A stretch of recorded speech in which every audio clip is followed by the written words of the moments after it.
I opened my eyes to find my tattooed fingers white-knuckled beneath the ink as they gripped the lever. The spikes hovered not inches from my head. Tamlin, I hate you! Would you see how many layers I'm wearing right now? Ask me about my layers. Let's make a coffee. Oh, by the way, I had to redecorate for an ad I was filming. I put my couch on the other side and I had to put a little TV there. Well, I cheated it a little bit. I cheated the cut a little bit, but what am I saying? Never mind. You get it. It's different. The way that my hair is like tucked into my jacket makes it look like it's short, and it's really making me want to reconsider cutting my hair again. But I just grew it out. I'm at the point now where I haven't had an anxiety attack in the middle of the night and just chopped all my hair off with kitchen scissors, because apparently that's my body's first reaction to panicking, is like, you know what we should have? Less hair. I feel like less hair would help right now. So it's been a while because mentally I've been pretty okay. Basically, the longer my hair, the better I'm doing. That's how you know. I feel like that's for everybody, right? That's kind of like a normal, I have so many layers, I just feel like I'm like, I should probably take them off, but it's kind of comfy. It's like shock absorbers for my body. Would you like to see my mug? I feel like I've just invited a friend over and I'm like playing show and tell in my bedroom. This is the mug I'm using today. Early Bird Cafe. Well, I really love it. It's a little egg. It's the state of Nebraska, and Omaha is the yolk of the egg. Isn't that cute? I love it.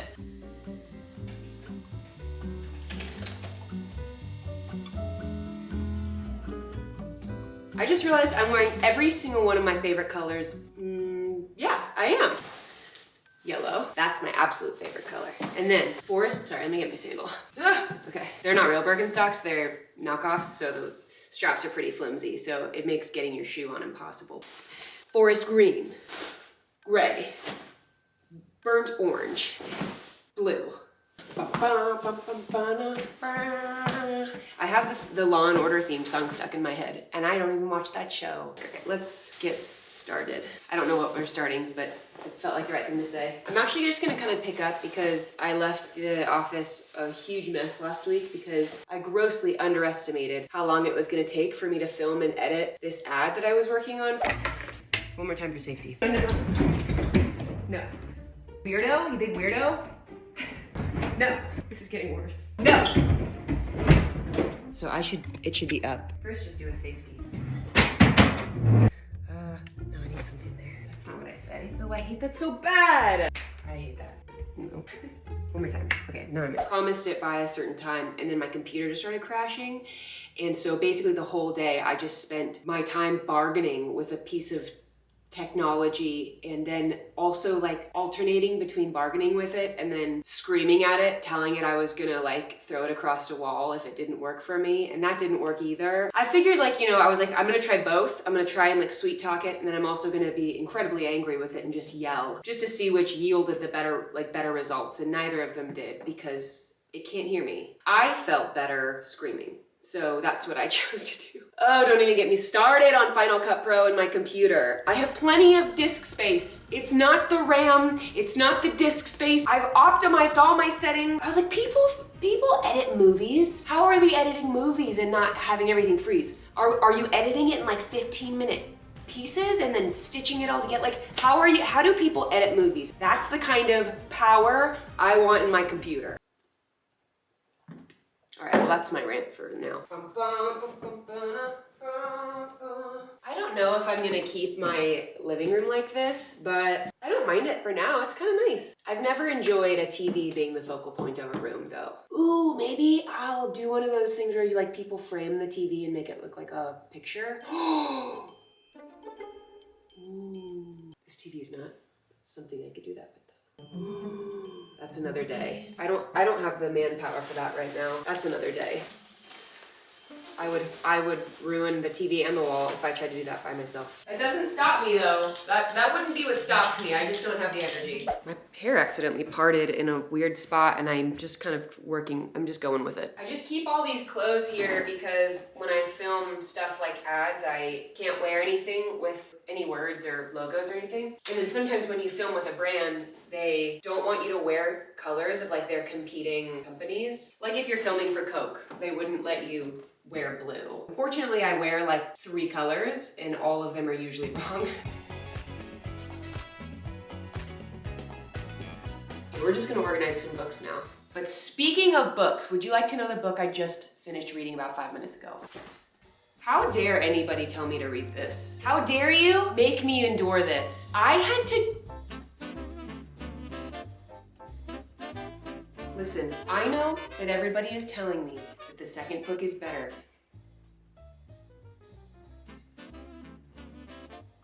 But those are the same people that told me to read this, so... I'm trying so hard. Trust the process, to stick with it, and honestly, I'm losing hope and faith, and I'm about ready to stop all the way. Just like... We'll get into that later. I'm still processing the ending. I'm sorry, but is this not an abusive relationship? Because it is, right? This is giving like, blink twice if you need me to rescue you, girl. And then she blinks twice and I'm like, I can't even get to you. I don't even know where you are. So you're gonna die. Oh my gosh. No, dude. It's too much.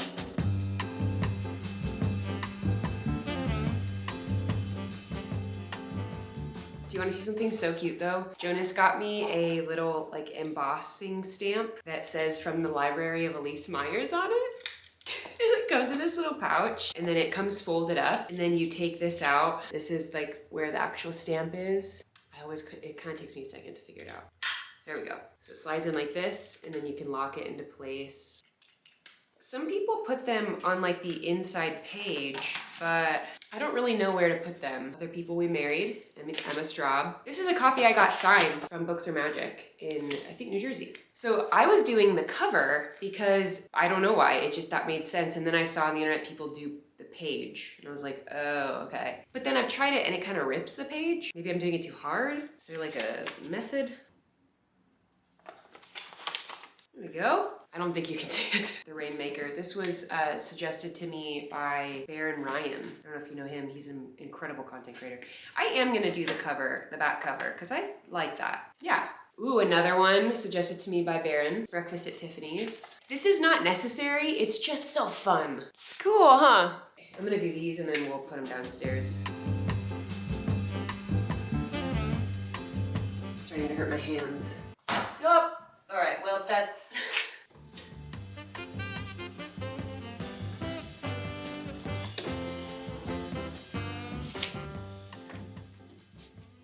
Oh my God. Did anybody read the Click series when they were like in junior high? I bought as many of them as I possibly could so I could reread them because these books changed my life. I remember like sitting at home on a Friday night reading these books. Just was like one day, you know, one day I will be one of those people. Oh my God. This is so nostalgic for me. And I've like almost been afraid to open it and read it because I don't want the memory of this book to be ruined, but I know it won't be because Elise in middle school had great taste. I trust Elise's taste from middle school 100%. And if anything, it's gonna be even better because I've lived a whole life now and I'm gonna get to read it through different eyes. So I'm very excited about this. This is gonna be great. I'm gonna read all of them. I had to buy some of them between Amazon and Barnes & Noble because Amazon had some and Barnes & Noble had some, so that's good. And also new favorite author, B.K. Borison. Borison? Yeah. I'm not okay after this series. I am not okay. I accidentally started on book 4, obviously. That's how it goes almost every single time I start a new series without knowing it's in a series. I'm like, book 4, awesome, let me start at the end and go back to the beginning after. But it's like every single one of them are just like prequels, which is kind of cool. Look at the covers. This is book 1, 2, 3, 4.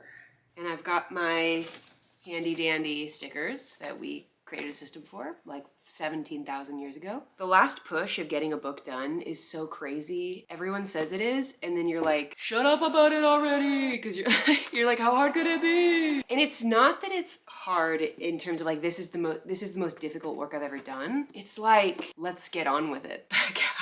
And that's not anybody's fault. That's just what the process is. I'm getting very impatient because I'm like, I'm already writing another book. Can we just get this one out, please? Oh my God. But I'm writing a lot of fiction right now. Oh my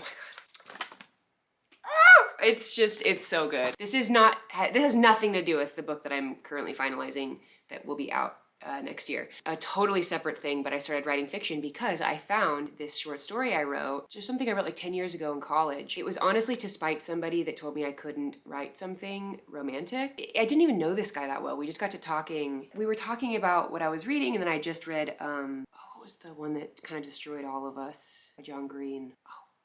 Oh, okay. What is it?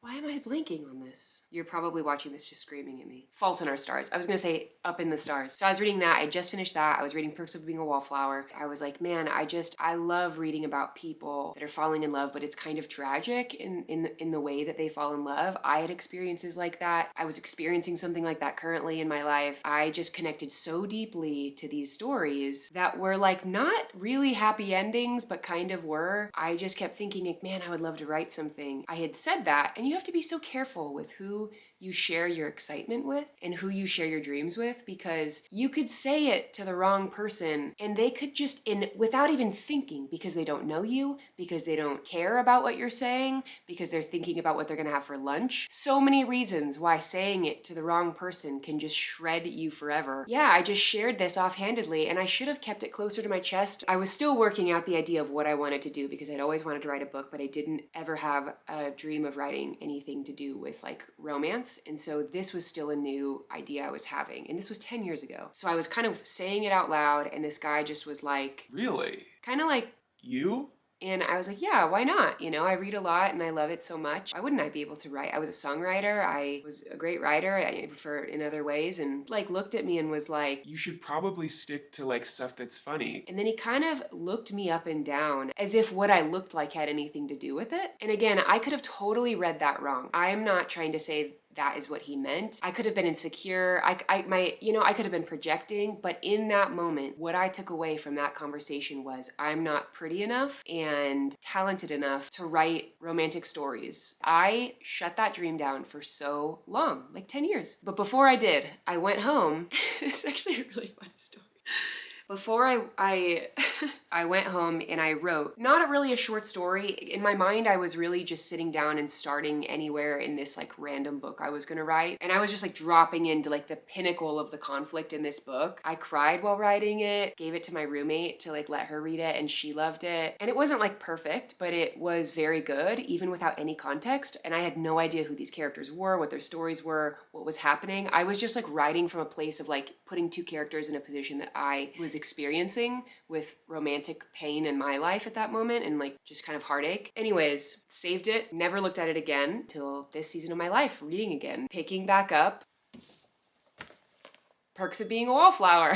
And I remembered when I was reading through it, why am I having memories of like writing something while reading this? I found the short story, or whatever you want to call it. Every single day I sit down and I build their world out and I build them out. I truly feel like I have spent time with people all day. I feel like I am sitting in a room and watching these two people interact, and I'm just like lucky enough to be in the room with them while it happens, while they have the best and the worst moments of their entire life together. And I'm just like, I can't believe I get to do this. Like, I can't believe I'm doing it. And then I just think back to that guy, like having the audacity to tell me what I can and cannot do as if he knew me at all. He didn't. I don't even think he knew my last name. So how dare you? I don't know where that came from. Writing fiction has been incredible for me. I'm sharing way too much. This isn't like this is just for fun. When it's done, I want to bring it to a publisher and be like, okay, I have it all. It's done. All of them. Here you go. Let's make it happen. Anyways. If you've ever wanted to write anything, you should start right now. And don't let any stupid boys tell you that you're not pretty enough to write, because what even is that? He wasn't pretty enough to give me that feedback. I'm just kidding, that's mean. All right, we did it. It is a very beautiful day outside, so I'm wondering if maybe I should go do something outside. It's like gorgeous, 48 degrees. I don't have anything I need to do though. I could go on a walk. I want to enjoy outside without being outside. How do I do that? God, that makes me sound like a terrible person. Really quick, I'm gonna open up this box. Well, I know it's from Woobles, but I don't know what it is. Oh my God. Okay, what am I talking? Oh my God. You guys, I have been dying to tell you about this, and now I can. I partnered with Woobles. This is Chili the Frog, and this is my backpack, look.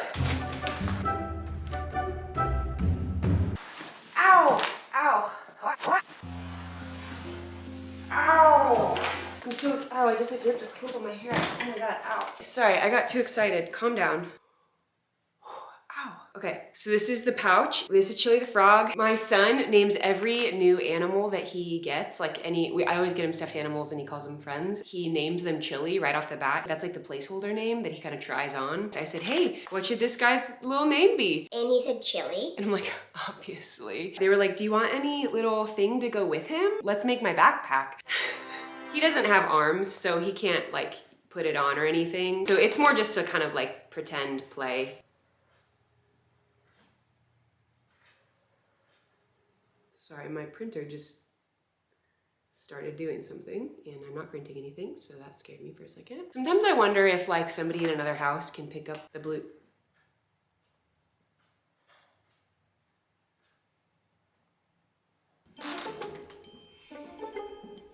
You all right? Sometimes I wonder if people from other houses can pick up the Bluetooth signal. And I'm like, how long is it gonna take for someone to print something at my house and be like, sorry, that was my bad. Okay, sorry, back to this. How cute, right? And my face is on the back of the pouch. What is happening? It was really important to me that somewhere I was able to write on the hook, you are a good maker, because that's something that August and I say to each other. It's creativity and action in one. So it says, you are a good maker. On the other side, it's Lise Myers by Woobles. If you're just starting out, I don't know. I think it's just a really powerful message to be like, hey, just so you know, every time you pick this up, you're a good maker. It has everything you need to learn how to crochet in it. So anyways, that's what I'm excited about right now. Man, I really like ripped some of my hair out. That like really did not feel good. Am I bleeding? No. Clearly I have a favorite color. I don't know what this is, but they sent me something in the mail. Oh, okay. Happy launch day. I know you have a lot going on, so we sent goodies for your next girls' night with Jonas, plus something handmade. Our team cannot believe this day is happening. It's a dream come true to work with someone as woobly as you. And on a personal note, I wanted to share that if it weren't for you, I don't think I'd be the social media woobler. You've been my inspiration for years, and you've given me the courage to take up space on the internet as a creative and thoughtful creator. Wishing you and Chili the happiest launch day. Team Woobles. Oh man. So they're saying is like wooble on, which is really hard to say when you say it a bunch back to back. So when I was doing the voiceovers, or like especially the videos, I would get the whole way through and then I'd be like, until then, wooble on. My mouth would get so tired that when I would go to say wooble on, it would just like dribble out of my mouth. Then I'd have to start the whole thing over again.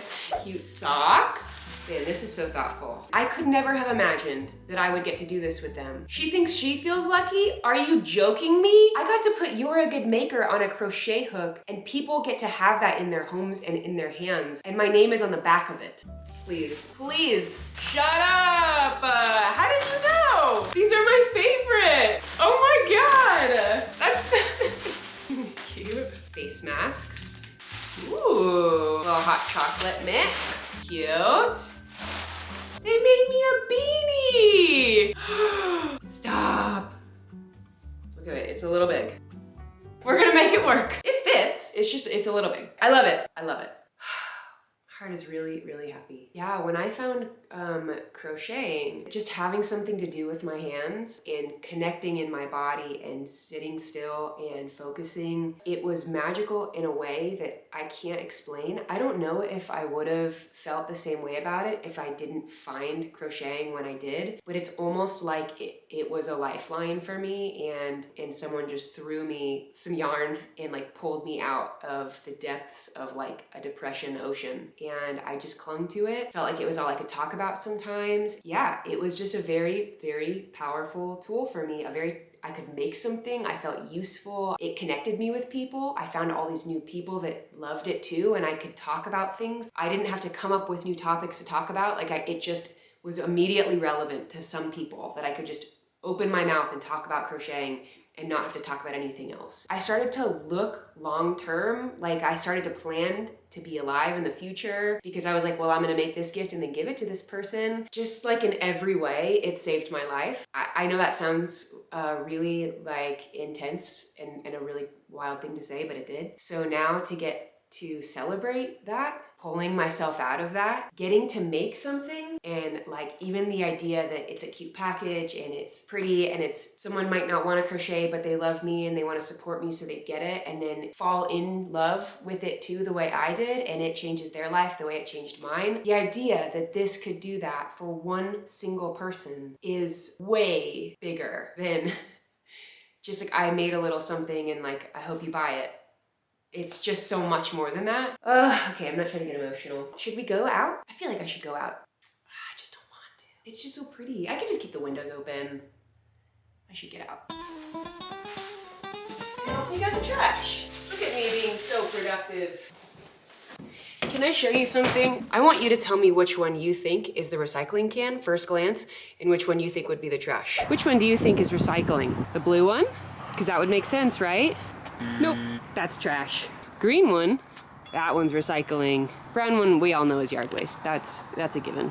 Brown for trees, I don't know, that makes sense. You would not believe how many times I have had to go half of my body deep into the trash can or into the recycling can to get trash out because I refuse to be the person that mixes them up, but I do every single day, and then every single day I'm climbing into a trash can. How have I not remembered the difference between those two? I need to, honestly, why haven't I just put a sign on them?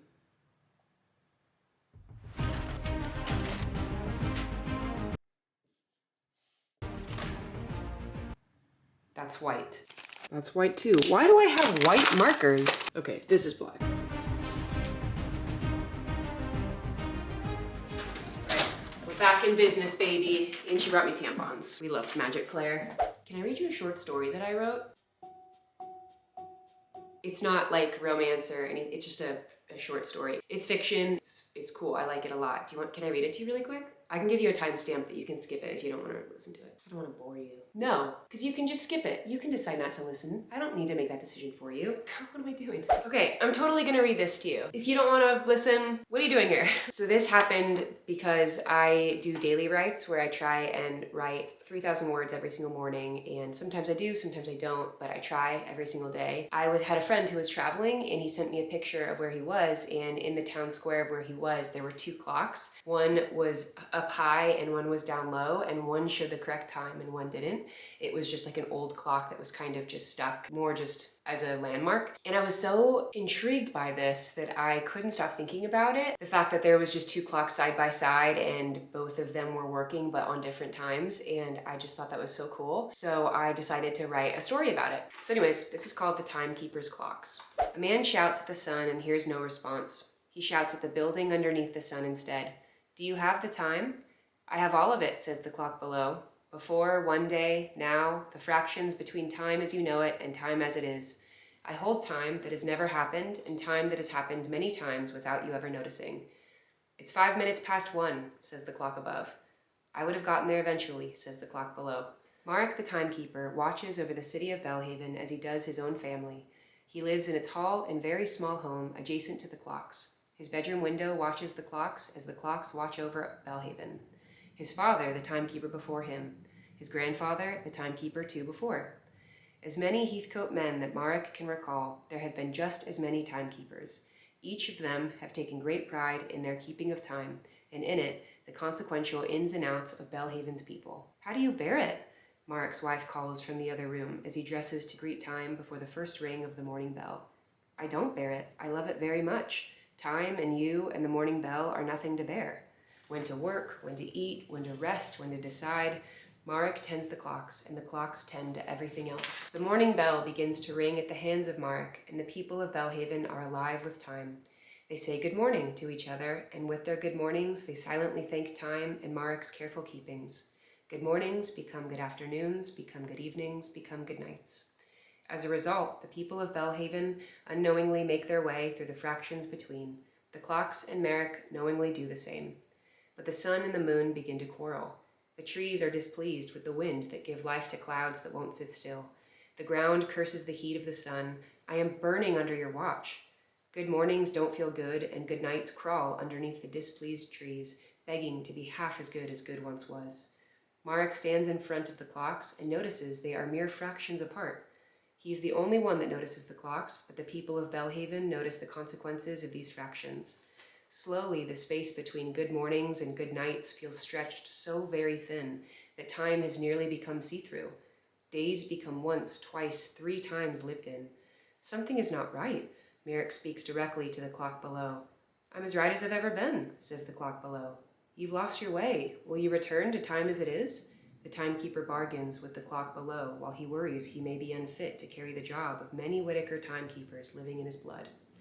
What can you give me that I don't already have? I have time, all of it. Before, one day, and every fraction in between. As your life has slowly ticked past, you too have slowed. I'm afraid you have nothing at all if you aren't holding time's hand and moving forward with it. The clock above overhears Marek and the clock below. He cannot feel or see or touch the time of the clock below. He trusts Marek to hold the clock below's time carefully in place, just as Marek held the clock above. We aren't meant to run at different speeds, the clock above yells. We were never meant to run with each other at all, the clock below yells half as loud.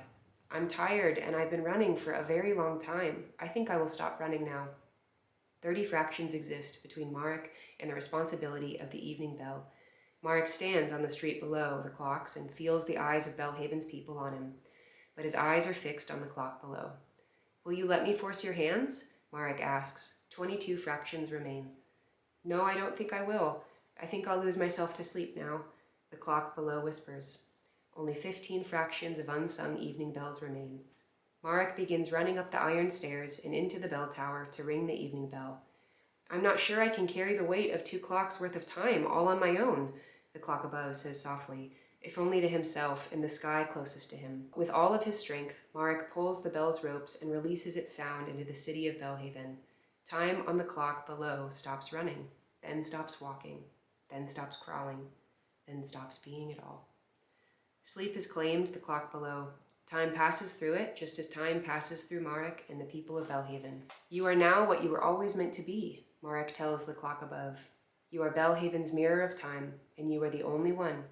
I will keep you, and you will keep Belhaven. I will hold your arms up with my arms if I must.